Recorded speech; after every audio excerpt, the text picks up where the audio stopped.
আপনার পেজে কি ভিউ হচ্ছে না, লাইক হচ্ছে না, কমেন্ট হচ্ছে না, তারপর মনে করেন যে আপনি রিচ পাচ্ছেন না, তারপর মনে করেন যে আপনি আসছেন ফেসবুকে বা অনলাইন জগতে আসছেন আপনার একটা অস্তিত্ব হোক, বা দেখা যাচ্ছে একটা ভালো কিছু উপার্জন করেন, সেই চিন্তাধারা করে আপনি আসছেন ফেসবুকে বা কন্টেন্ট জগতে, বাট আপনি পারতেছেন না।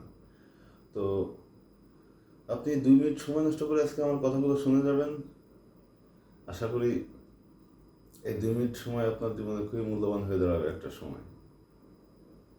এই যে যেমন ধরেন আপনার এই যে থটস অফ বিল্লাল ভাই, তারপর হচ্ছে আপনার ধরেন ওমরান ফায়ার, তারপরে আছে নাসা ভাই বলেন, তারপরে আদায় রিপাবলিকে অনেক মানুষ আছে, তাদেরকে আমিও কিন্তু ফলো করি, আমিও কিন্তু মনে করেন যে আপনার তাদেরকে ভালোবাসি, তাদের ভিডিও ভালো লাগে, আমি দেখি, না দেখা হয় না। তো তারপর মনে করেন যে আমরা আসছি, আমরা যারা ছোট ইউজার, আমাদের মনে করেন যে আহ,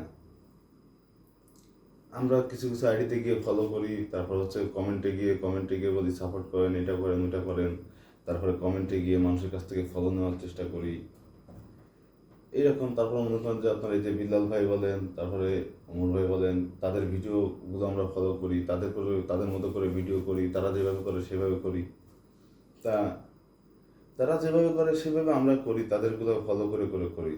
কিন্তু এটাই কিন্তু আমাদের জীবনের সব থেকে বড় ভুল, অনলাইন জগতে এসে এই ফলো করাটাই কিন্তু আমাদের অনলাইনের জীবনের সব থেকে বড় ভুল। আপনার মনে করেন আপনার ভালো লাগে, তাদের ভিডিও দেখবেন, তাদের ভালোবাসবেন, তারা ভালোবাসার মানুষ, এটা স্বাভাবিক ব্যাপার, এটাতে কিছু যায় আসে না। কিন্তু আপনি যখন তাদের ফলো করে করে ভিডিও করবেন, এই যে আমি প্রথম দিকে বললাম যে আপনার কি একটা অস্তিত্ব দরকার, বা আপনি কি অনলাইন থেকে ভালো কিছু করতে চান, তো আপনি একটা জিনিস খেয়াল করেন, আহ, এই যে বিল্লাল ভাই বলেন, ওমর ভাই বলেন, কেউ কিন্তু কারোর মতো না, এক একজন এক এক রকম। এক একজন যেহেতু এক এক রকম, তো আপনারাও কিন্তু তার মতো না। যদি আপনি বিলাল ভাইকে ফলো করেন, তো আপনি কিন্তু বিলাল ভাই হইতে পারবেন না। যদি অমর ভাইকে ফলো করেন, তো আপনি কিন্তু অমর ভাই হইতে পারবেন না, ঠিক আছে? তো অমর ভাই কখনো বিলাল ভাই হইতে পারবে না, বিলালও কখনো অমর হইতে পারবে না। তো বিষয়টা হচ্ছে, যেমন তারা কেউ কারোর মতো হইতে পারবেন না, তো আপনিও তাদের মতো হইতে পারবেন না। তাদের ভিতরে যেমন আলাদা ক্যারেক্টার, আলাদা অভিজ্ঞতা, আলাদা কিছু আছে, ঠিক তেমনই আপনার ভিতর, আমার ভিতর ঠিক আলাদা কিছুই আছে। তো আমরা যদি তাদেরকে ফলো করব, কিন্তু এই যে ফলোটা তাদেরকে যদি আমরা কপি করলে এটা হচ্ছে আমাদের জীবনের সব থেকে বড় ভুল। এই যে কপি করলাম, তারপরে কি হয়েছে, এখানে গিয়ে ওখানে গিয়ে কমেন্ট করে নিজের একটু ফলো বাড়ানোর চেষ্টা করলাম, তারপরে ফলো টু ফলো, এই যে মানুষকে দিয়ে ফলো দেওয়ালাম, মানুষরা আমাকে ফলো দিল, এগুলো আসলে এগুলো আসলে মনে করেন যে তো কোনো লাভ হয় না, এগুলো হচ্ছে সব থেকে বড় ক্ষতি হয়। আমার- মনে করেন যে এই কন্টেন্ট জগতে এসে এগুলো হচ্ছে সব থেকে বড় ক্ষতি হয়। এখন যদি মনে করেন আপনার একটা অস্তিত্ব দরকার, আপনি যদি ভালো কিছু করতে চান, তাহলে আপনার প্রত্যেকটা মানুষের ভিতরেই কিছু না কিছু আছে। আপনার ভিতরে যেমন কিছু না কিছু আছে, আমার ভিতরে তেমন কিছু না কিছু আছে। তো এগুলো, এই যে কিছু না কিছু আছে, এগুলো যদি আমাদের বের করতে হয়, এইগুলো দিয়ে যদি ভালো কিছু করতে হয়, তাহলে ভাই মানুষকে কপি করা বাদ দিতে হবে। মানুষকে কপি করা বাদ দিয়ে নিজের মতো করে করতে হবে। আপনার যেটুকু আছে আপনি সেটুকু নিয়ে করেন, এনাফ, আর লাগবে না। এই যে দেখেন, আমার কিন্তু তেমন কিছু নয়, আমার সাথে 2টা বিড়ালের বাচ্চা আছে। এই দেখেন, এই একটা আর একটা ওইখানে এখনো শুয়ে আছে, দুজনে খেলা করতেছে। তো আমার কিন্তু তেমন কিছু নাই, আমার কিন্তু এই 2টা বিড়ালের বাচ্চা আছে, আমি এই 2টা বিড়ালের বাচ্চা নিয়ে নাড়াচাড়া করি, ভিডিও করি। এই ডিস্টার্ব করতেছে, ভিডিও করতে দিচ্ছে না। তা আমি কিন্তু এইটুকু নিয়েই করি, আমি কিন্তু এর বাইরে আমার যতটুকু আছে সেটুকু, আমি কিন্তু কখনো একটা ব্যাকগ্রাউন্ড মিউজিকও ব্যবহার করি না।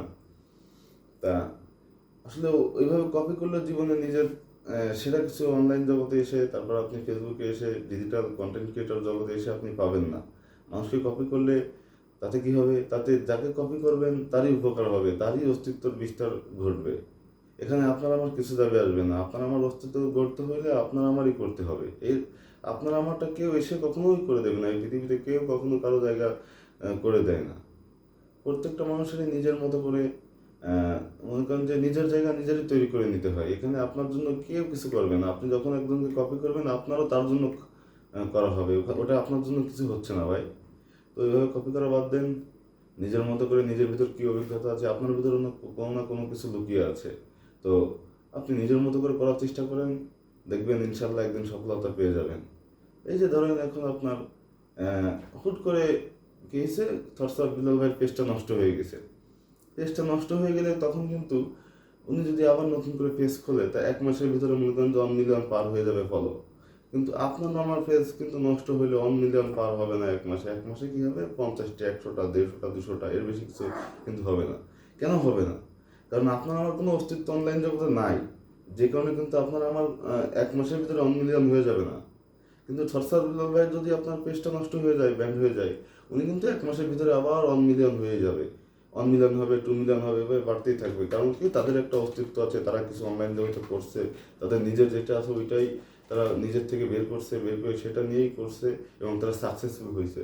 তো ভাই, সাকসেসফুল যদি হইতে হয় তাহলে কপি করা বাদ দিতে হবে, নিজের মতো করে করতে হবে, নিজের ভিতরে যেটুকু আছে সেটুকু নিয়ে করার চেষ্টা করতে হবে। সব কিছু ডিপেন্ড করবে আপনার কন্টেন্টের উপরে। এই যে মানুষকে দিয়ে ফলো দেওয়ার, 1টা ফলো, 2টা ফলো, 5টা ফলো, ওটাতে কিছু যায় আসে না ভাই, ওটাতে আমার কিছু হয় না, ওটাতে ক্ষতিই হয়। কিন্তু আপনার এই সময়টুকু যদি আপনার ভিতরে কি আছে এইটা খুঁজতে যদি আপনি নষ্ট করেন, তো আপনার এই সময়টা পরবর্তীতে কাজে আসবে। তো ভাই এগুলো বাদ দেন, নিজের মতো করে নিজের ভিতরে যেটা আছে ওইটা দিয়েই করেন, আর কখনো কেউ আফসোস করবেন না, নিজের যেটুকু আছে ওইটুকু নিয়েই শুক্রিয়া আদায় করবেন আল্লাহর কাছে। সবাই ভালো থাকবেন। আমার বাচ্চা আছে 2টা, বিড়ালের বাচ্চা, আমি খুব ভালোবাসি তাদের। সবাই আমার বাচ্চাদের জন্য একটু দোয়া করবেন, আমাদের জন্য দোয়া করবেন। ভালো থাকেন, আল্লাহ হাফেজ। অনেক কথা বললাম, থ্যাংক ইউ। ও, তো যদি ভালো লাগে আমার কথা তাহলে আমাদের পেজটা একটু ফলো করে দেবেন, আমাদের চ্যানেলটা একটু ফলো করে দেবেন, সাবস্ক্রাইব করে দেবেন, একটু লাইক কমেন্ট করবেন। ভালো লাগে, অনেক কষ্ট করে আপনাদের জন্য ভিডিও করি। ক্যামেরার সামনে এসে কথা বলতে খুব খারাপ লাগে, আস্তে আস্তে অভ্যস্ত হয়ে যাচ্ছে, এখন আর লজ্জা লাগে না। তো আপনাদের লাইক কমেন্ট এগুলো যদি পাই তাহলে ভালোই লাগে। তো লাইক কমেন্ট করবেন, আমাদের চ্যানেলটা একটু সাবস্ক্রাইব করে দিবেন, আমাদের পাশে থাকবেন। Thank you.